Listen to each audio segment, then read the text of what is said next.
in Cornwall. This event is organised by the Institute of Physics, the national body for physics, which is really keen on helping not just academia, but industry and education in promoting physics and science across the UK.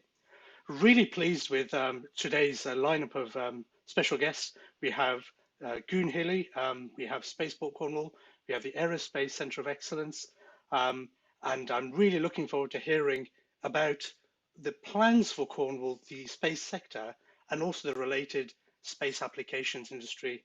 So I hope you all enjoyed today's session. We have got a great lineup today. Save your questions. There will be a chance for you to ask and enjoy. Thank you very much.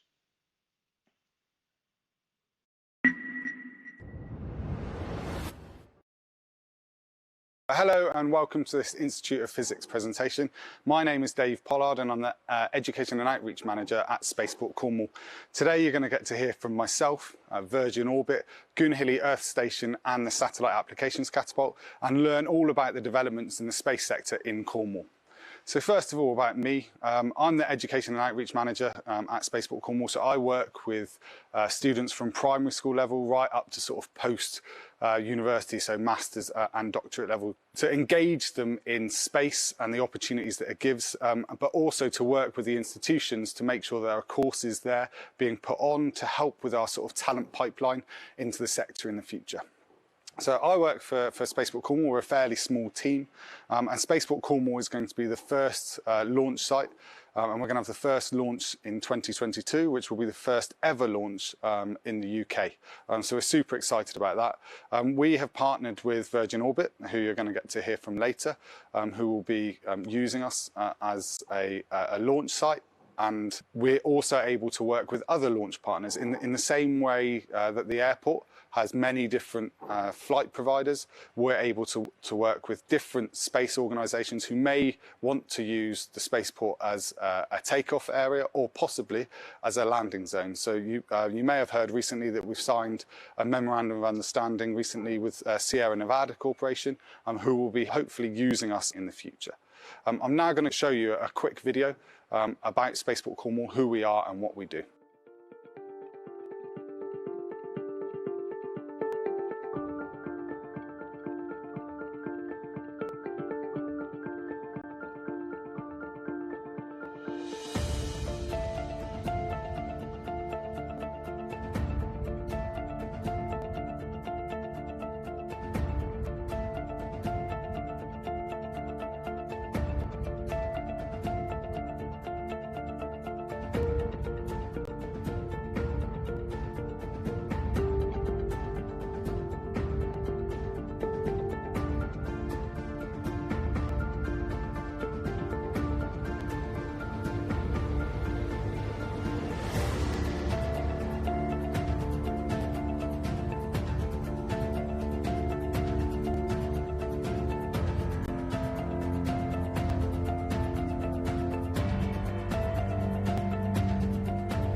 So hopefully that gives you an indication of who we are and what we do. And I think it's a really exciting time for Cornwall. The space sector is developing at a pace.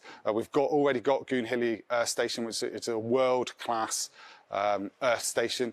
We've got the Satellite Applications Catapult, we've got Spaceport, and we're already in discussions with other organisations who want to be down here and close to launch.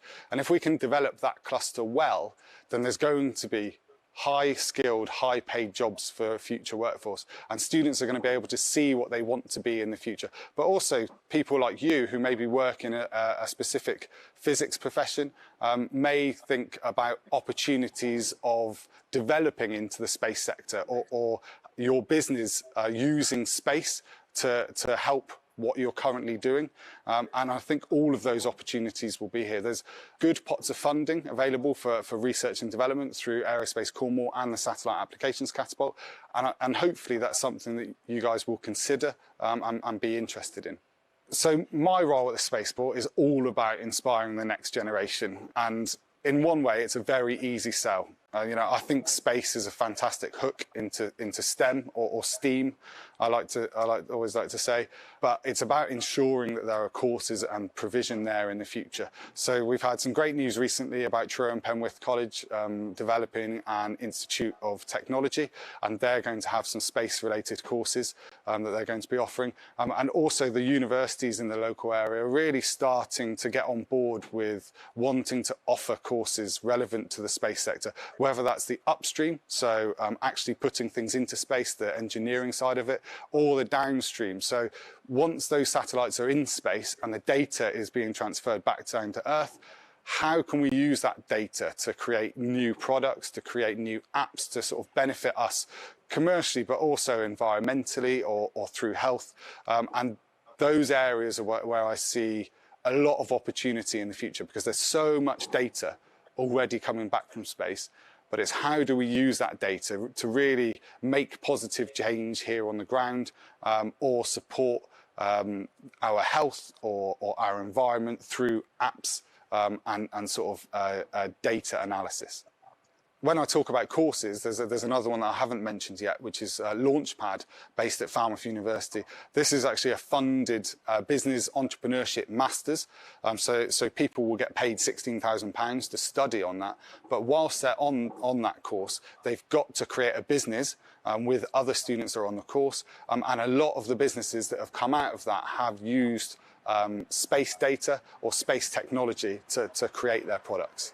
So it'd be impossible to be here without talking about the elephant in the room. So behind us, we have the Launcher 1 rocket, which is Virgin Orbit's launcher, and that will sit on the wing of a Boeing 747 called Cosmic Girl. So Virgin Orbit sent the Launcher 1 rocket over to us for G7, so that we could show the world leaders the developments in Cornwall. And they're also leaving it with us for the next 3 months, so that we're going to be able to put on an exhibition to engage students, young people and the public in Cornwall about space and the developments locally, which we're super excited about. I won't talk to you too much about the rocket, because Virgin Orbit will be coming on to speak to you in a more technical way about their launch capability later on in this presentation. But I'll move on now to talk to you about some of the future developments at the Spaceport. So we're at a process of just putting up our first few buildings. So we are developing a Centre for Space Technologies, and within that we will have a satellite integration facility. So that will be the area where the fairing will have the satellites put in ready for launch. And it's great to have that here close to the launch site, because the satellites are such fragile payloads sometimes that the least distance that they can travel to launch is really important. We're also going to be developing workspace for SMEs and research space for universities or researchers who may want to use the facilities in the future. And I am also going to have a very small educational space where I'm going to be able to host sort of 30 students at a time, or small groups of people at a time, to enthuse them about space and inform them about what's happening locally. So I mentioned the fairing, and this is actually a real half fairing that will sit in the nose cone of the Launcher 1 rocket. Once that rocket gets up into the appropriate orbit, then the half fairing will start to release the satellites. And the satellites sit where you can see the three TV screens here, and then they'll be spring loaded and release out into the appropriate orbits that they need to be in once they get there. I'm going to draw to a close now because I've only got a limited amount of time, but you're going to get the opportunity to ask questions at the end of these presentations. So please do think about these questions and I'd be happy to answer them. Thanks very much for listening.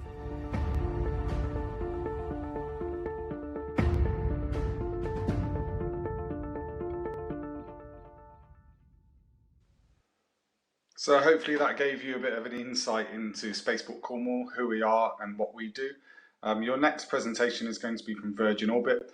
Virgin Orbit were hoping to be on the call today, but if any of you saw, they actually had a launch today, which happened just a few hours ago. So they're not actually able to make it on for the Q&A, but they pre-recorded this for you. And the launch went really well today, absolute success. So if you haven't seen it, I would highly suggest watching that back because they did a full live stream of it on YouTube. So I'll now pass over to Michael Lynn from Virgin Orbit. Well, hello everyone. I am so happy to be here to share a little bit about Virgin Orbit and what we do here. My name is Dr. Mike Lynn Thomas, and I'm the head of affordability, and I'm also the project manager for Spaceport Cornwall here at Virgin Orbit. Today, I have the great opportunity to share just a little bit about what we do here at Virgin Orbit. So without further ado, let's dive on in. Okay, so here on the left is Virgin Orbit, and we are focused on launching small satellites into space. Now, Sir Richard Branson here, he also has Virgin Galactic, and they are focused on space tourism. But today, our talk is going to be on Virgin Orbit. Here's our cool team. We have such a unique team made up of brilliant rocket scientists, engineers, business folks, brand and communications people, attorneys, and so much more. And it really takes our diverse talents to come together to build our amazing rocket. Now, here's just a picture or a snapshot of our system. So on top here is Cosmic Girl, and she's a modified Boeing 747, also known as our flying launch pad. On the bottom here is our Launcher One rocket, and we build and manufacture everything right here in Long Beach, California. And I wanted to share just a picture with you all of Cosmic Girl and Launcher One in action. Earlier this year, back in January of 2021, we had our first orbital mission, and we launched many student university payloads into orbit. It was such an exciting day, and you can see Cosmic Girl on top, and you can see Launcher One here with its engines ignited. How exciting. And I wanted to share a glimpse of some of the cameras that we had on Launcher One. So on the top here, you can see Launcher One's main stage falling back to Earth shortly after separating from the rocket's upper stage during our Launch Demo 2, as I mentioned, was earlier this year. And on the bottom, we also had a camera nestled in our Launcher One's fairing, which captures a glimpse of our first customer payloads shortly before its deployment. So really, really exciting and cool shots that we were able to take. And here's a glimpse of our factory here in Long Beach, California. So this is my cool office. You know, there's nothing more exciting than walking around and seeing awesome rocket hardware in production. And now diving just a little bit deeper into our Launcher One system. It's a two-stage rocket, and starting on the left over here, we have our Newton 3 engine, which gets about 75,000 pounds of thrust. And also our first stage here, you can see, is primarily made up of carbon composites, if you will, so a carbon structure. And we also have our second stage, also made up of carbon structures or composite structures. And we have our Newton 4 engine, which gets about 5,000 pounds of thrust. And at the top here, in our vehicle fairing, the customer payloads go inside there. And on the bottom, we have our Cosmic Girl system, as I mentioned, our modified Boeing 747, which is our flying launch pad. All right, and here's just a deeper picture of our Newton 3 engine. So you can see here that our rocket technicians, they're getting this Newton 3 engine prepared for vehicle integration. And so looking at our structures, Launcher 1 is largely a composite vehicle, as I mentioned earlier, made up of mostly carbon fiber.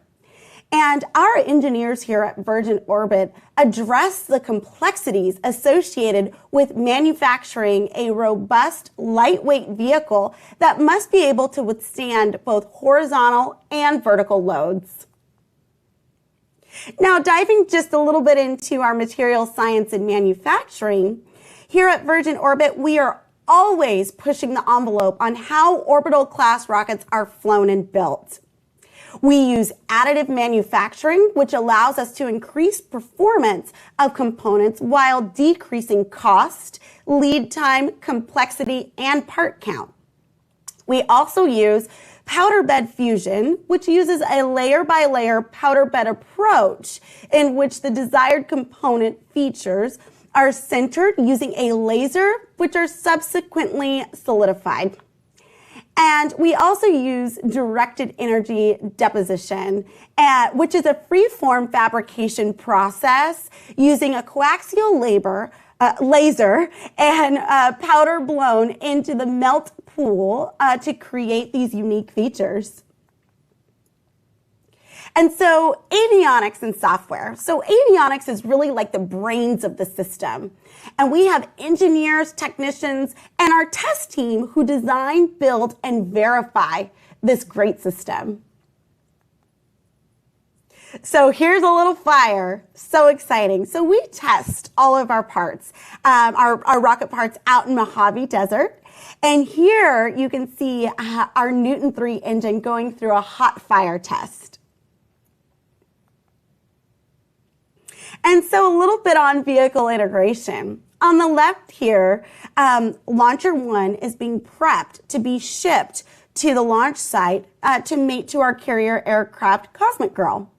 And so you can also see here that, for our most recent mission, which was earlier this year, how Launcher 1 and Cosmic Girl are mated at the Mojave Air and Spaceport.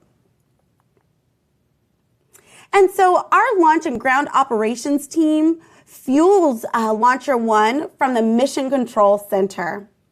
And our flight crew departs for launch to deliver the rocket to the drop zone.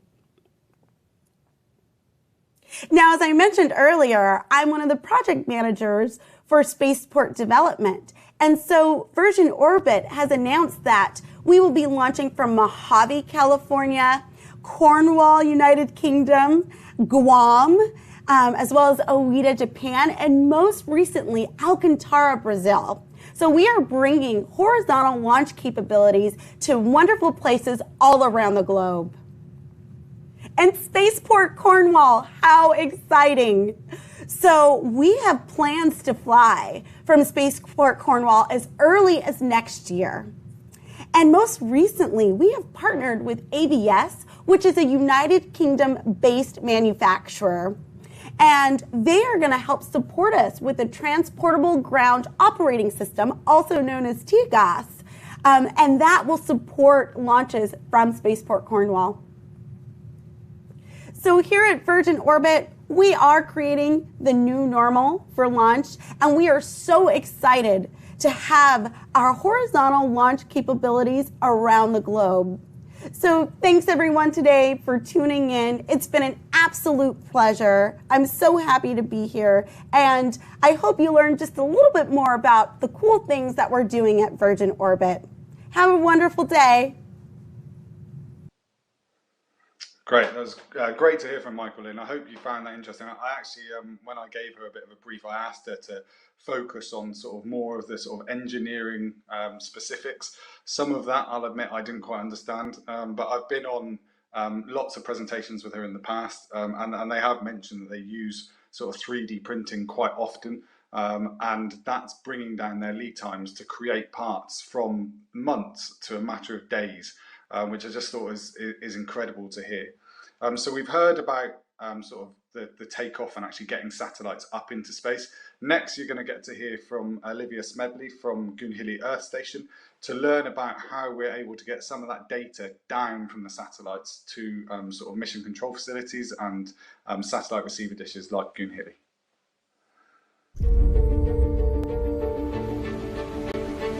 Okay, so welcome to Goonhilly Earth Station. I'm Olivia Smedley and I'm a space scientist working here at Goonhilly.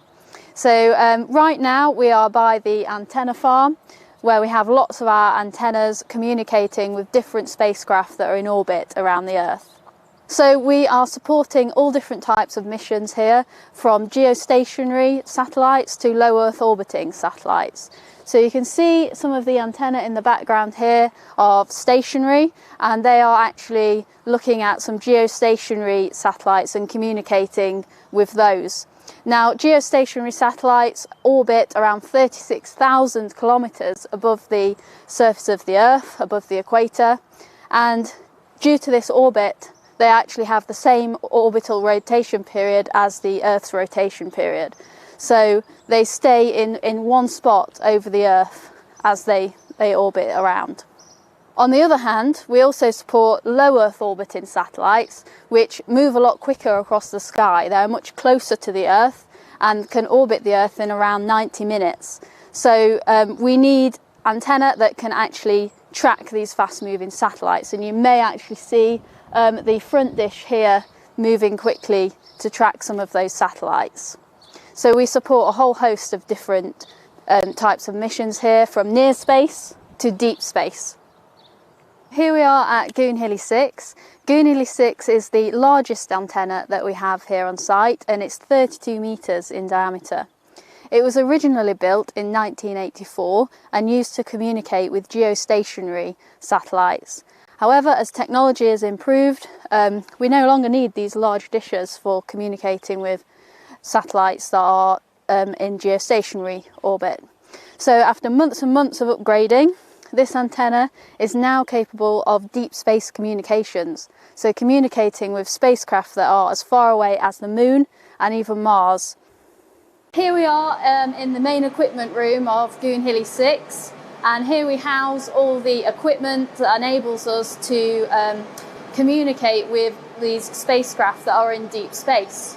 So my role is part of the operations team, and over the last couple of months we have been undergoing mission readiness testing with the European Space Agency to enable us to support their Mars Express mission.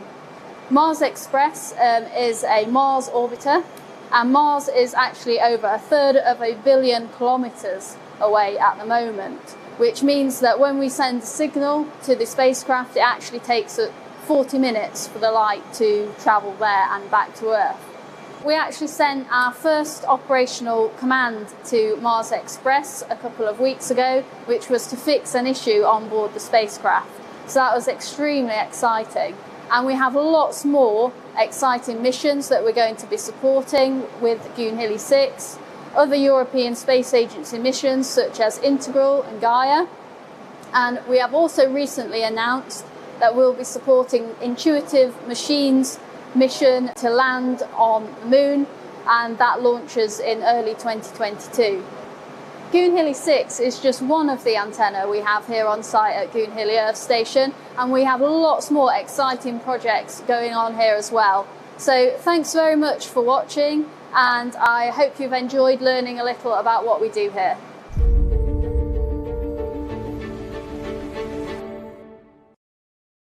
That's brilliant from Olivia. I hope you found that as fascinating as I did.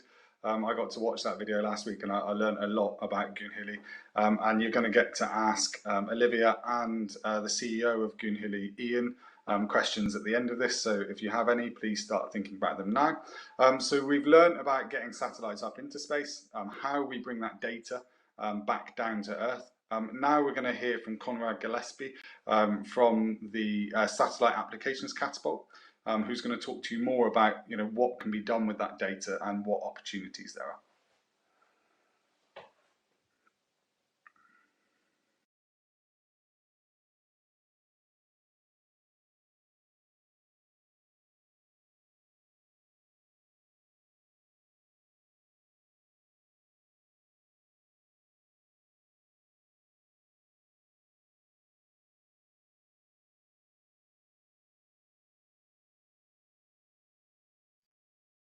presentation, please.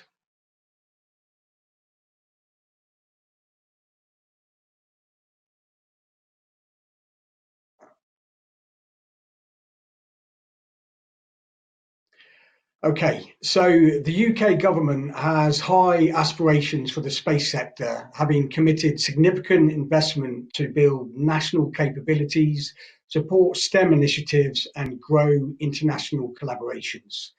Space is also becoming more commercial, and innovations are being accelerated with a wealth of ongoing funding opportunities. And here is the current UK space ecosystem, led by the Satellite Applications Catapult, UK Space Agency, and the European Space Agency, ESA.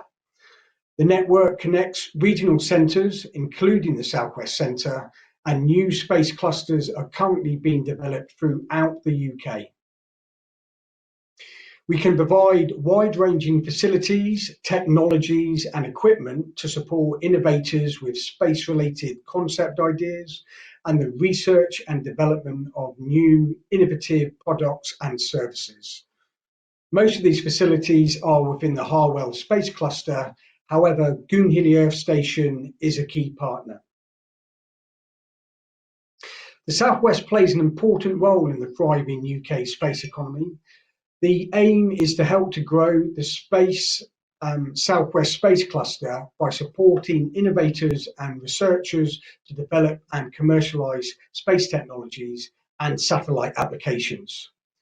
Centre partnership includes the Universities of Exeter, Falmouth and Plymouth, and our coverage includes Cornwall, Devon and Somerset. We have a number of critical friends, including the UK Space Agency, ESA Space Solutions, Spaceport Cornwall, Virgin Orbit, Goonhilly Earth Station, and Aerospace Cornwall. And we also collaborate with other regional business support initiatives, and some are listed here. So we engage with the whole of the space ecosystem to help businesses to commercialise upstream space technologies, including advanced materials, emerging technologies, clean energy, and space law, for example. We also help with wide-ranging downstream satellite applications for non-space sectors by empowering products and services with Earth observation, satellite communication, and navigation services.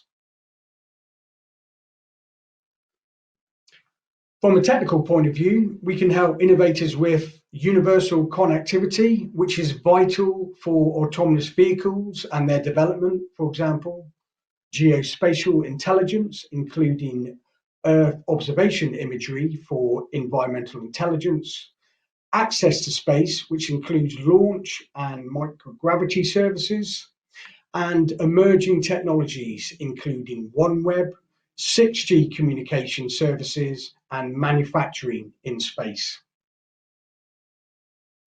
Here are just some of the key markets that the Satellite Applications Catapult are getting involved in.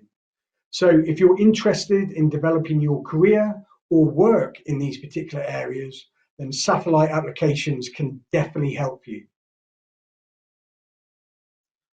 And within the Southwest, our key downstream focus areas are e-health and e-wellbeing, marine and maritime, mining, and natural capital.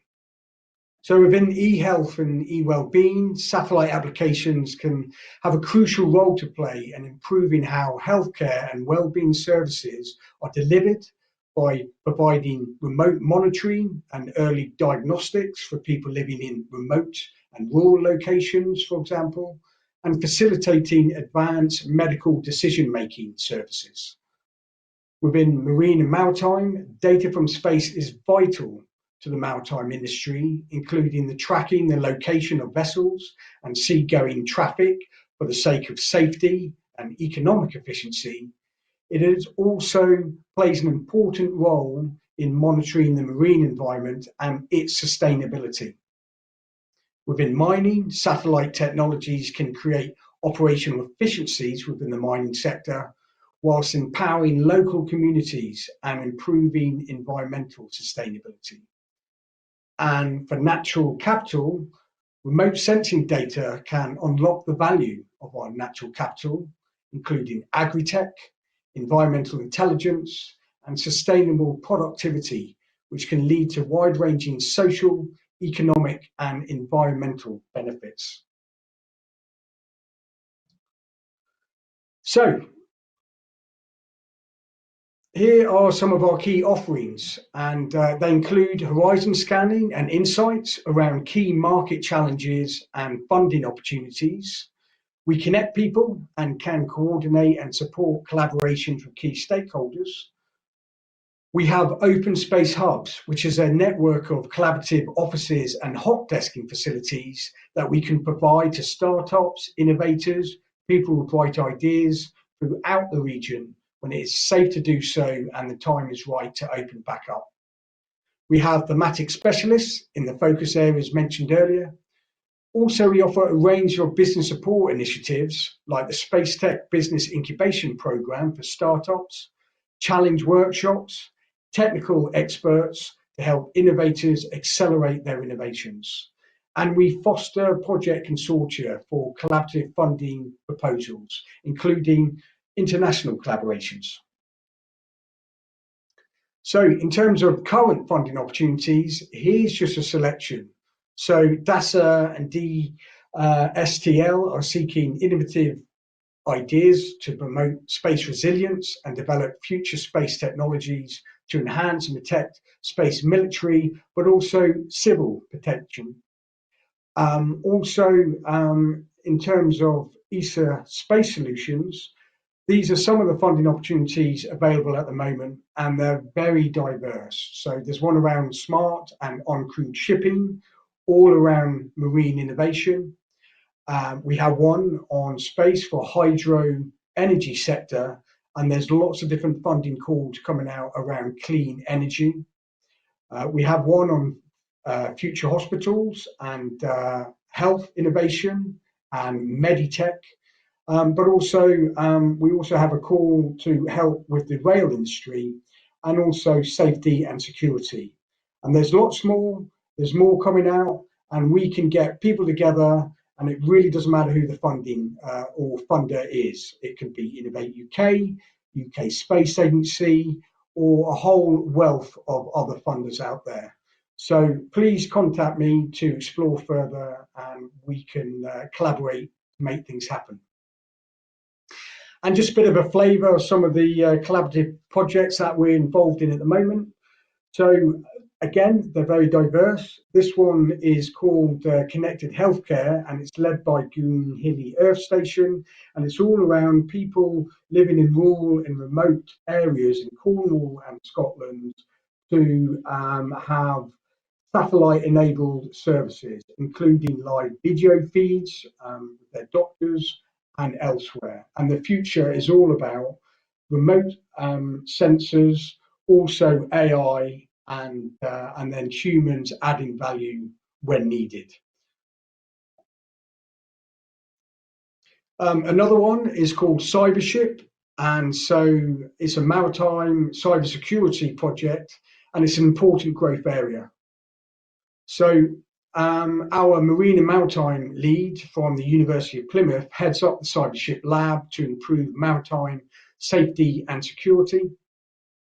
And we're also involved in the development of autonomous vehicles in the Plymouth area, including autonomous scientific boats, submarines, and floating offshore wind farms. And then within mining and extractive industries, we collaborate in mining and extreme environment projects. And some are outlined here, and we're also helping to build an autonomous mining robot. So again, we can get involved with engineering and upstream services, but also exploiting space data for really good applications, including environmental intelligence. So there's lots of other examples for beneficial space-enabled applications, including climate resilience, tackling deforestation and sustainable food production. So if you'd like to get involved with the Southwest Space Cluster, we're happy to explore ideas and opportunities with you.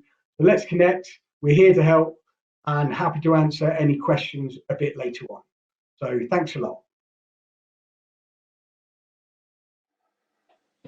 That's brilliant. Thanks, Conrad. Hopefully you all found that really interesting. I thought it was really important to include in case you're thinking about diversifying your business or starting up in a new area, and Conrad and the Centres of Excellence can really support that.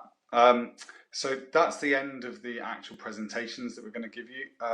We're going to give you a 10-minute break now, and I'd like to say a huge thank you to Stephen for being our BSL interpreter today.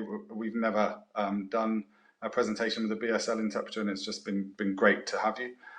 So we're going to have a 10-minute break, and we'd like you to submit your questions into the question panel.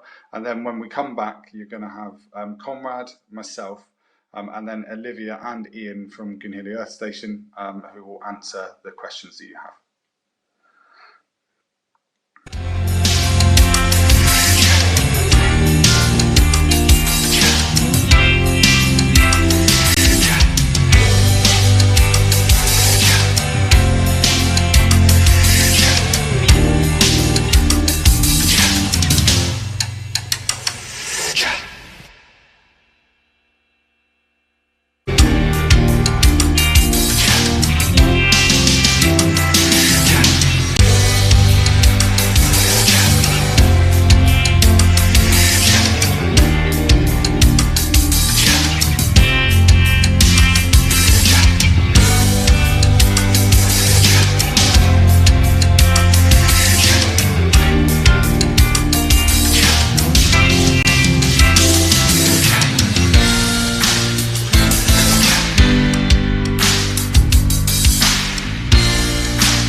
wanted to show you a quick video prior to doing the Q&A. So this is a video from Virgin Orbit's first launch, which was in January, and I thought it was just quite important to see this video on this broadcast, and then we'll go straight into the questions afterwards. Thanks for all the questions that are coming in.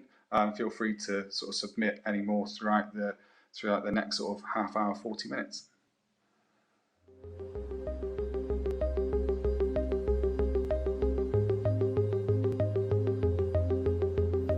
Elsie, this is LD in control room. We are currently on track for our nominal timeline, and our current drop time as listed in Trillion is 19:25 UTC.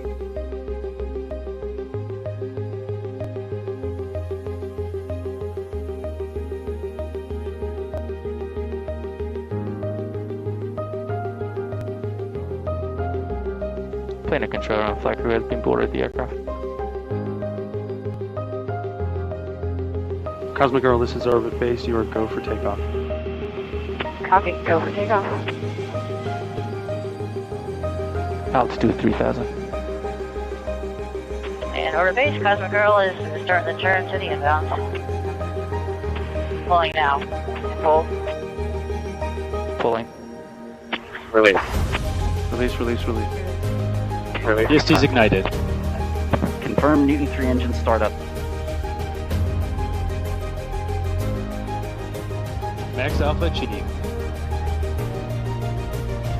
TBC's in first stage looking good. We had a pretty awesome view up here. Max Q Alpha achieved. Stage 1 burn nominal.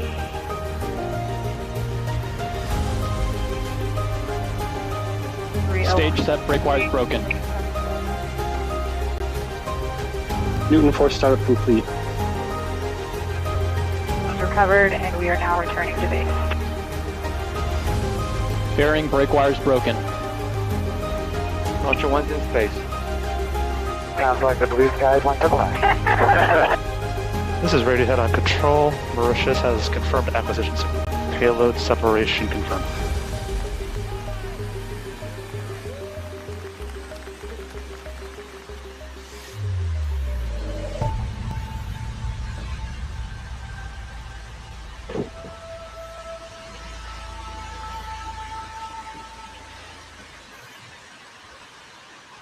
So I thought it was just quite important to include that today, because that took place in January, but it's actually also taking place today, and that's the exact same technology that will be coming across to Cornwall next year.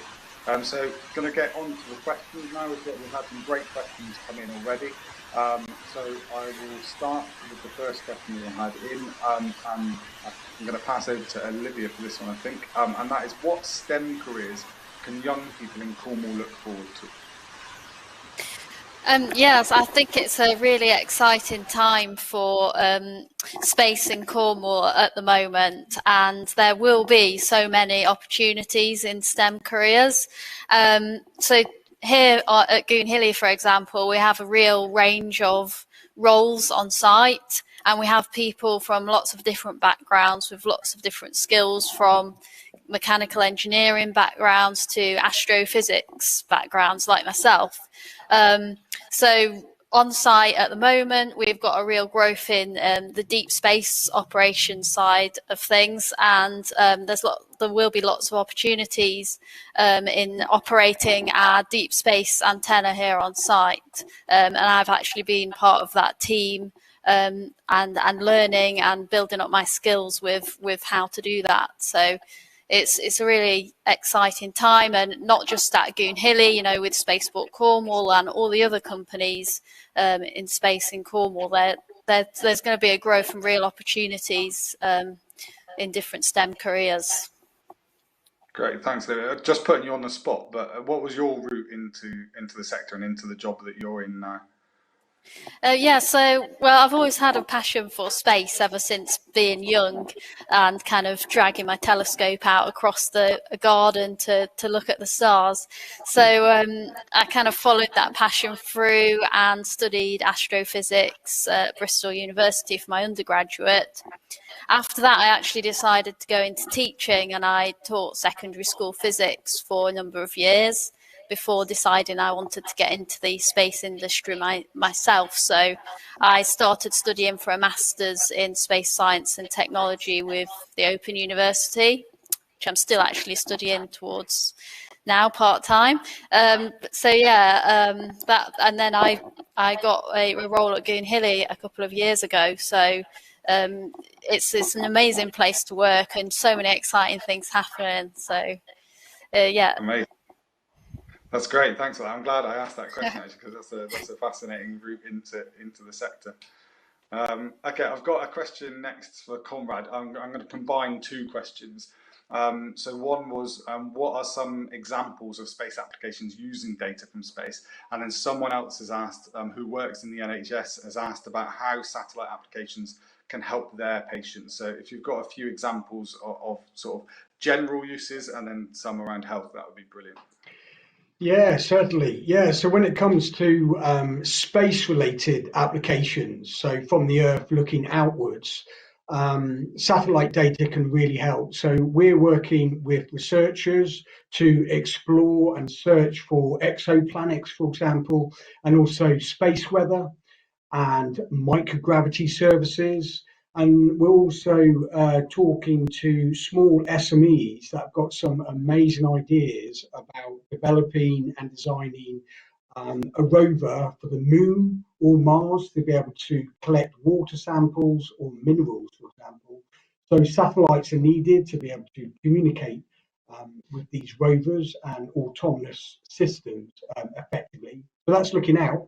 But then basically exploiting space data, looking down to Earth, is massive when it comes to environmental intelligence. So recently we've done a project with Cornish Lithium using satellite data or Earth observation imagery, and also other things like radar, multispectral, hyperspectral, to look down at Cornwall and try and discover where in Cornwall could be good potential places to mine for lithium. So it's very cost effective and also very sustainable. And so countries like Australia would be really interested in that type of technology, huge landmass, massive mining sector. So that's just one example. But also we're working with researchers and companies around ocean health. So you can use satellite data to monitor the carbon levels in oceans, also track plastic waste in the seas, also crop health. So there's lots of green futures initiative going on, and air quality, for example. And then also working with companies in South America, looking at tailing dams in the mining industry and other sectors as well. So the bottom line is satellite data can help in lots of different industries and sectors, including finance, construction. And so if you want to find out more, please contact me and I can provide more information about particular examples. And then the second question around health and well-being, I mentioned the Connecting Healthcare project. I can send more information. There's a link out there, but also some of the other applications are a project that we call Connected Ambulances. So this is all about if someone's in an accident, by the time the ambulance arrives, it's got some really good data and information about that particular individual. And so by the time that individual gets picked up and taken to hospital, it's all about information to make quicker, better decisions. And again, I could provide more information on that. Another health and well-being one is called PillCam. So actually using satellite data, believe it or not, for a pill with a camera that you swallow, and it basically goes through your system and detects using machine learning, AI, and computer vision problems that could be developed. And now that going forward with medical robots floating around your body and detecting issues, that's a big growth area in itself. Every time I hear about different apps and different ways that satellites and space data are being used is just absolutely fascinating. And I think especially in health, So yeah, thanks for that, and thanks for the questions. I've got a few questions coming in for me around sort of the launch of one rocket and what fuel that runs on, and also when that rocket is on the wing of the plane, does it affect how the plane flies? So the launch of one rocket has a mixture of rocket propellant one, which is a highly refined kerosene and liquid oxygen, and it's when those two combine that they're able to get the propulsion that they need.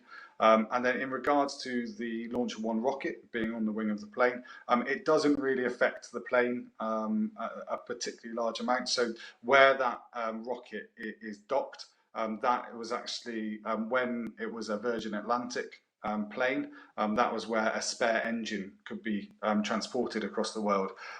So I don't know what the weight difference is in that, but I don't think it's a great weight difference.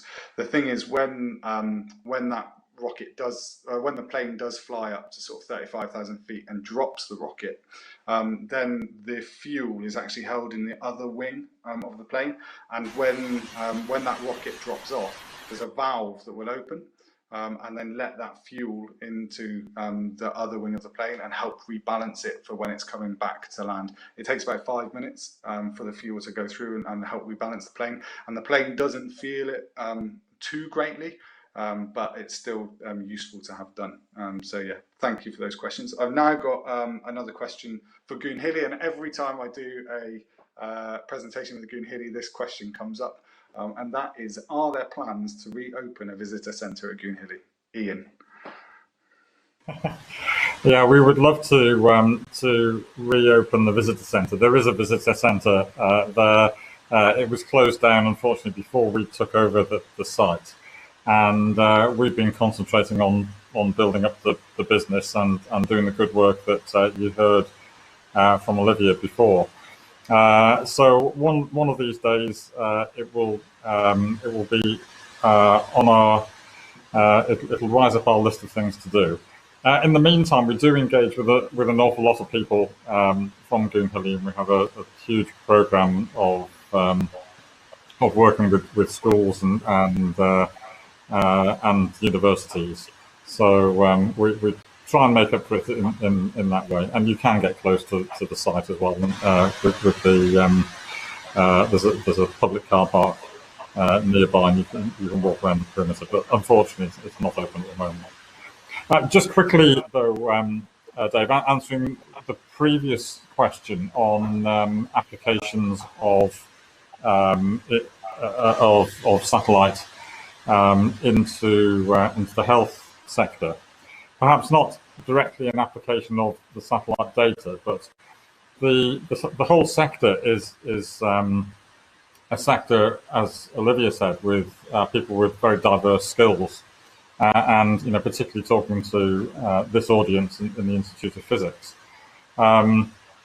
There's a huge amount of transferable skills within physicists, and particularly within communication engineers, and we do a lot of work on digital signal processing of the signals, and there are some really direct examples of image processing that has come out of really the communications world and the radio astronomy world, and I'm thinking particularly of we deal with signals that are very poor quality signals, that they've traveled all the way across space, very poor signal to noise, very poor contrast.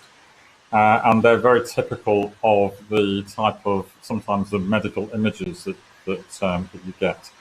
So there are plenty of examples where techniques developed by communication engineers have applications in medical imaging and medical diagnosis as well. That's great. I guess that all comes back to that sort of STEM learning and transferable skills that are learned as well, really. Thanks for that, Ian. Always a tough question about the visitor centre, but hopefully one day we will see it in operation again. My next question is going back to Conrad, and the question is, how has Brexit affected the balance of funding for space sector activities, Are we still closely involved with ESA or just finishing off projects started with them and creating UK-only equipment? Very good question. And so our participation with ESA is definitely still there, and it's actually growing. So the UK is a member of ESA, the European Space Agency, which is an international organisation. So it's not, our membership with ESA is not affected by Brexit. So we can still go for funding opportunities, and they're coming out all the time. We have a regional ESA ambassador who helps to coordinate and gives guidance and advice for consortiums and businesses, and again, we can help. But also international collaborations as well, so ESA related ones. We're talking big, massive programs that could be lasting more than 10 years. We are still part of that. But because of Brexit, there is more onus on the UK and funding mechanisms for people with concept ideas to be able to innovate, and for SMEs to grow, and to primes to help out with the business growth. And again, we can help with that. So because of that, Innovate UK and sign up, and you'll be able to see the different funding opportunities coming up. They have things like smart grants. You can just have your concept idea. It's very competitive, but also because of the industrial strategy, there's different calls coming out, and they could be around smart transport, smart cities, smart ports, aviation, and lots of different funding opportunities for lots of different applications, basically. But then also we can help, as mentioned before, with people going for funding applications, and it doesn't matter who the funder is. It could be Research England, it could be NERC, it could be other UK-related funders, or we could help part of an international consortium. Brilliant. Thanks for that detailed response, Conrad. Essentially, get in touch with Conrad is what I'm taking from this. If you're looking to get involved in the space sector and looking for funding, to touch base with Conrad and go from there. I've got a question for us now at Spaceport. How many SMEs are currently in the Spaceport cluster, and how many more do we expect in the coming years? So at the moment, we're developing our first sort of buildings on site, and they should be built by January. We ran 2 sort of business days last week, and it's looking likely that we're already oversubscribed for some of those SME spaces. But that gives us a real sort of impetus to be able to go back and ask for more funding to develop more for those SMEs. So at the moment in Cornwall, there's about 50 organisations involved in the space sector, and that's been more than, well, it's been about 160% increase since 2010. So it's a really quickly developing sector, and I think once we've brought launch to Cornwall, that's only going to develop faster. Thank you for that question. The next question is going to go back to Ian at Goonhilly. We speak about facilitating the launch of satellites, which suggests a significant increase in the number of orbiting objects. Do we have any projects related to detection of objects and increasing the safety of spaceborne devices? Indeed, yes. One of the collaborations we've been doing at Goonhilly is with Oxford University, and we've installed a super cooled cryostat. That's a receiver on our second largest antenna.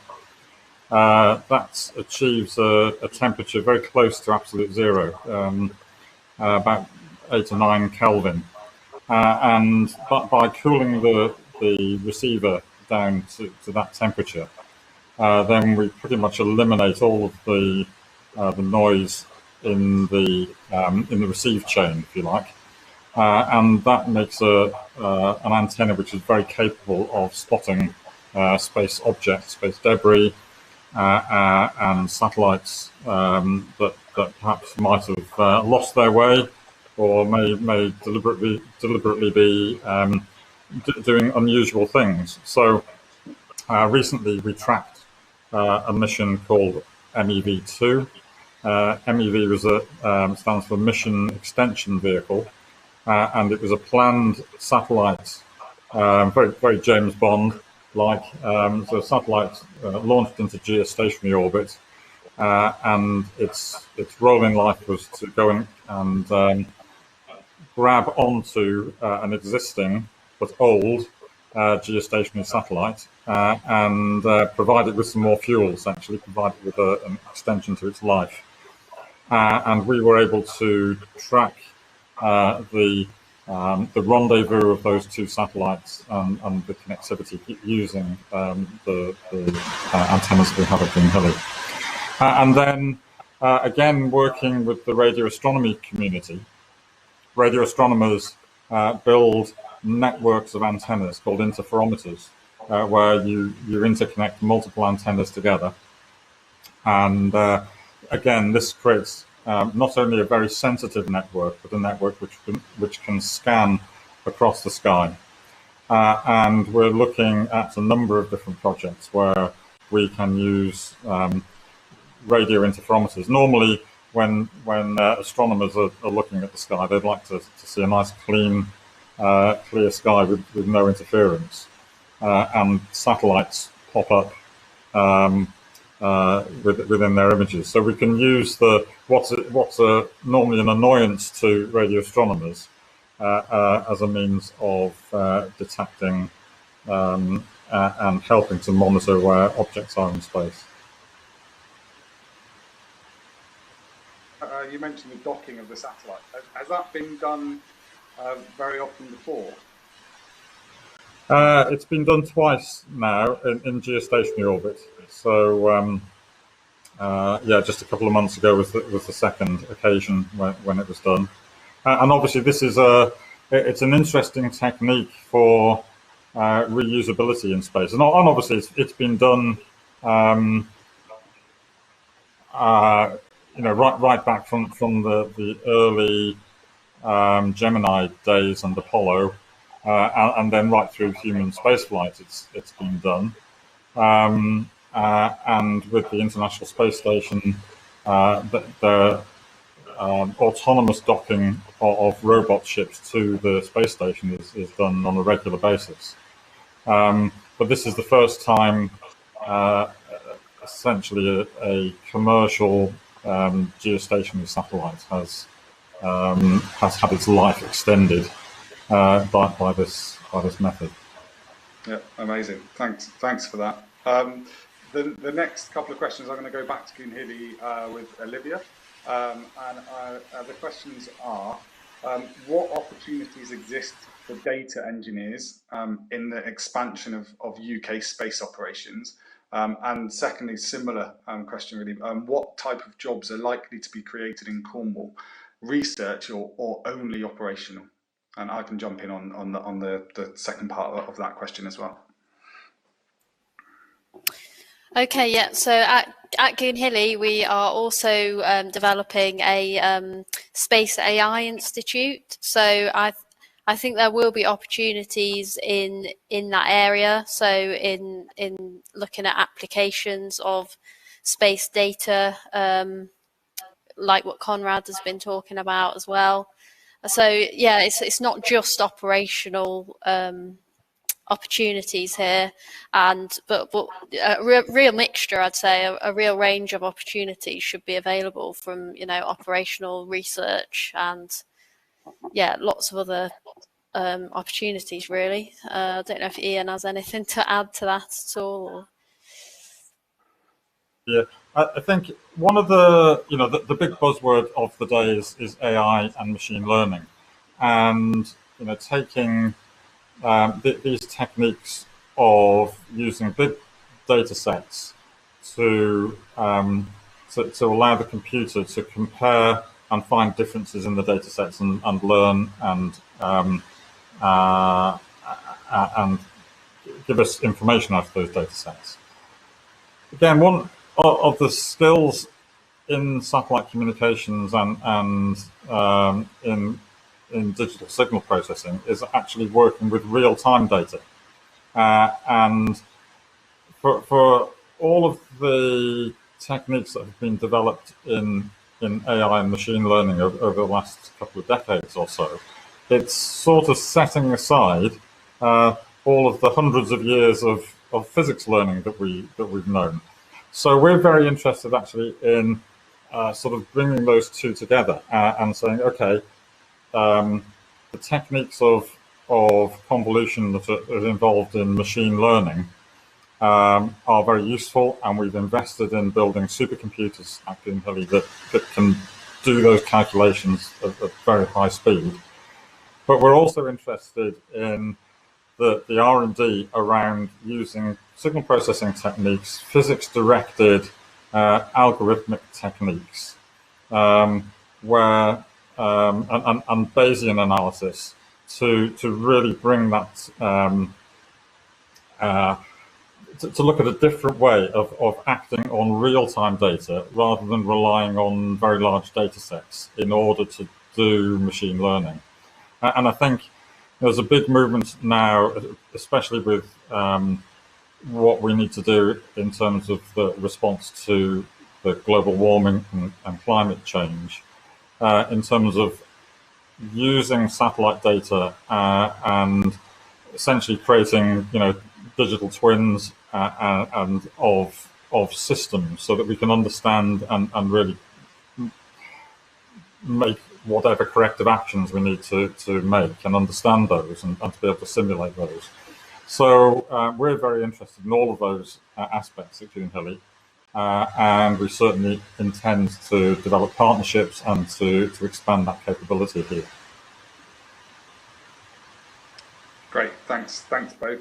Just to add to that as well, just around that sort of research or only operational question, we work really closely with the University of Exeter, and there is a lot of development around the research within space, and there's a lot more sort of grant funding coming up around using and researching using space data and satellites. So if that is of particular interest to this questioner, then I would look into some of those areas as well. I've got a couple of questions for myself. Will the spaceport provide opportunities for public involvement in the science or data processing? So I'm not sure about public involvement in the science or data processing. So on our first launch, we are hoping to launch a small satellite that will look at some of the environmental concerns around Cornwall, so possibly looking at something within our oceans. And we are going to be hopefully working with schools across the county, schools, colleges, universities across the county to look at that data and use that data. But open, whether that will be open to the general public, I'm not sure yet. That's been quite a new thing. Another question is there a lead organisation in Cornwall for the industry to which all parties belong to? The structure for the whole is a little unclear. Is BEIS lead, or is there independent coordination in place? So the UK Space Agency is the lead for the UK that we're all part of, and BEIS is above the UK Space Agency. Locally as well, there's an organisation called Aerospace Cornwall, which is a sort of funding organisation that I think most of us are members of. But to be honest, we're a very close-knit sector, especially locally, and we all know each other particularly well. We're all part of different groups and different boards. So I don't think, Ian or Conrad might be able to correct me, I don't think there is a specific Cornwall lead, but please correct me if I'm wrong there. Well, Dave, and I'm sure Conrad will jump in, but yeah, approach any of us, and we're all happy to help and signpost you in the right direction. Yeah, and I was just going to add, yeah, so we're part of the Southwest or Cornwall Space Cluster, but the UK Space Agency and the Satellite Applications Catapult are developing and growing this UK Space Enterprise Network. So they've created a platform, and it's been tested on and developed at the moment. And hopefully in the next few weeks, whatever, it will become live, and that will be an opportunity for you to get involved. You can sign up and you can see what is going on in the UK around space activities, initiatives and capabilities, and you'll be able to zone in on what's going on in the Southwest. And so that's a national platform, and we will become a Southwest space enterprise gateway, and there's other clusters around the UK forming. So in the Weckerlep, so the Bristol area, for example, they are forming a space cluster. But within the Southwest, as Dave mentioned, we're very close knit. So just come and speak to any of us. We're here to help. Great, thanks both. I've got 4 questions left. One for me now is, how does progress in Cornwall compare with Virgin Orbit's other launch sites? So I'll talk about Virgin Orbit's and I'll talk about the UK launch sites as well. So I think there's the launch site in America, and the launch site in Guam is quite well advanced. And we're either level or just behind Guam as one of their most advanced spaceports. We will be the first launch site outside of the US. Japan in Wita are just at the development phase, so just trying to sort of get agreements with the local governments in place. And the one that Michael Lynn mentioned in Brazil was only sort of mentioned about 6 months ago initially to the public. The sort of developments at Spaceport Cornwall have been on the cards for about 7 years, so we are quite a lot further advanced, and the legislation has just gone through the CAA. So yeah, launch next year is very, very likely. And then in regards to the other spaceport sites, so there's 3 spaceports looking to be developed in Scotland, and there's 1 in Wales. But I would say that we're most likely to get the first launch next year, and then the most advanced after that is probably Shetland in Scotland, who are looking at a vertical launch site. But I think one of the big advantages that we've got is that we are developing on an airport, so the infrastructure is largely already there. You know, we could theoretically launch tomorrow if all of the policy and everything was in place for that launch, whereas I think some of the other spaceports have got more challenges in the fact that they are trying to build a spaceport where there has never been a spaceport. So I think that comes with its own challenges. But yeah, thank you for that question. I've got a final question for Conrad, and then a final one for Goonhilly, and then I've got a final one kind of for all of us to take. So Conrad, with Falmouth University listed as a partner for a lot of these projects, is there scope for collaboration with Falmouth students or courses beyond just Launchpad Business School, i.e. with the film or TV, photography, design, music, etc. departments? Yeah, really good question. There's definite scope, and the Southwest Centre, we're developing a strategy for the next few years, and there's also developments at Falmouth University, and so they're all will hopefully be expanding their design thinking capabilities. And what that will mean is we could definitely be part of that to help with brainstorming sessions for people with concept ideas and really taking it further, getting to the prototype stage, and really help people on their business journey. So Falmouth University are definitely going to be a partner going forward. They've got some really interesting ideas and developments that, you know, there's talk behind the scenes that I can't mention now, but with the University of Exeter, and also just to mention, they are developing a space and extreme environments hub to help with research, space resources, working with our Camborne School of Mines as well, and also the University of Plymouth around marine and maritime innovation and cybersecurity, and also with Falmouth with their strengths with immersive technologies and things like that. It is a huge playing field and a blank canvas for people concept ideas, and we can help you commercialize these research ideas and really make a difference. You know, if the person who asked the question is from Falmouth University and wants to set up projects with us, then I would say get in touch, because we always like to try and explore what is possible and try and give students a bit of exposure into the sector with real life projects as well. I've got a question now, final question for Goon Hilly, and that is, what methods are used to avoid possible collisions with space debris?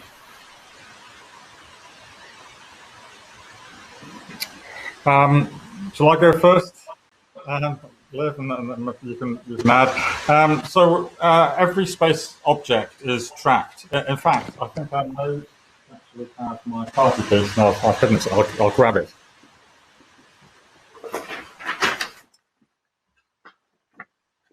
Reappears on the screen. But there is no other industry in the world like the space industry. This is a list of every single space mission ever. They're all here from Sputnik 1 in 1957, and I've got the entire catalogue of space missions. So they're all catalogued. Many of the spacecraft that were launched in the 1960s are still in space in orbit. And one of the key things about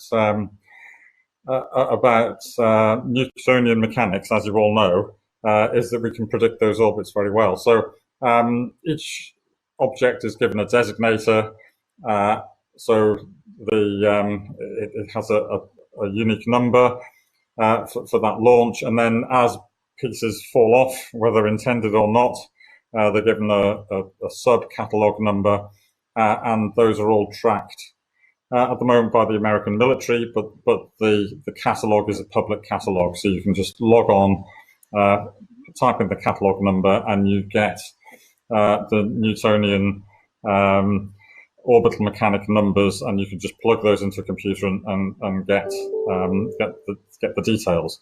It then becomes a matter of plugging those numbers into a big computer and working out what the collision risk is, and that process gets more difficult as more and more launches happen, and as we move from a phase where the whole industry has been highly regulated and we've got this catalogue, to whether we get to the stage where it becomes more chaotic and people launch without going through the sort of normal process. I don't think we've got anywhere near that stage yet.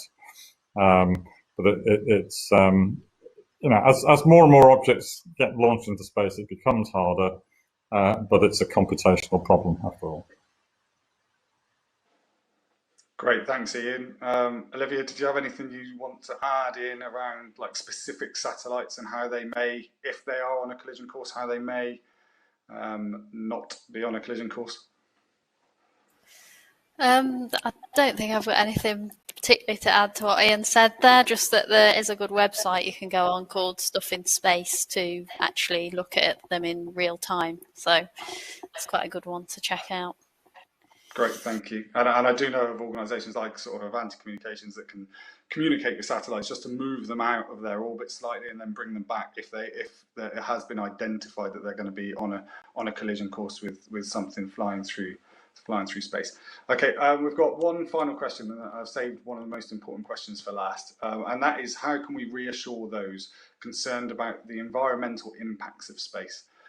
So I can start off with that one, and if anybody wants to jump in afterwards, then feel free. For me, I think I really see space as part of the solution to some of the environmental challenges that we have. I think by using space data and being able to track emissions and impacts by using satellite data, we're able to inform policy and really change mindsets of people. And I think a lot of the environmental knowledge that we have comes from satellites. So there's a few great sort of examples. There was one in Italy during COVID, actually, where they looked at the carbon dioxide emissions over the whole of the country pre-COVID, and then they also looked at a picture of it during COVID, and there was understandably a huge drop-off. But when that was shared, there was a lot of social pressure in Italy to change some of the things in the major cities, and there have been some really positive policy changes that have taken place since that data was released. From the spaceport perspective, we've done a full environmental impact assessment of what impact launching rockets to space is going to have from Cornwall, and at full capacity, so 8 launches a year, we'll have a 0.04 to a 0.1% increase in the amount of emission levels for Cornwall as a whole. But we are looking to offset that by investing in the green buses for Cornwall, but also by working with the universities and the university students around specific projects of how satellite data can be used. So we're doing 3 projects at the moment with students, one looking at sort of blue carbon, one looking at farmers and farming, and then another one looking at more generally about using sensors on the ground to help detect changes. We are slightly over time, but if anybody's got anything they would like to add to that quickly, then feel free. If not, I'm going to pass across to Tarek, who will do a closure for this session. Cool. I will pass over to Tarek, I think. Thanks everybody for all of your questions. That they've been brilliant, and thanks to all of the presenters on this for a really sort of informative, inspirational session. Thank you very much. It was a real pleasure to have everyone involved in this Stepping into Space session. We covered quite a lot of ground. We learnt about the diversity of space applications from medicine to mining. We've heard about the opportunities either for young people and people who are perhaps mid-career thinking about changing, using their skills, technical and otherwise. It was also great to hear from Ian some cutting through the hype of data and AI and really explaining how some of the real challenges are around real-time algorithms and real-time data processing.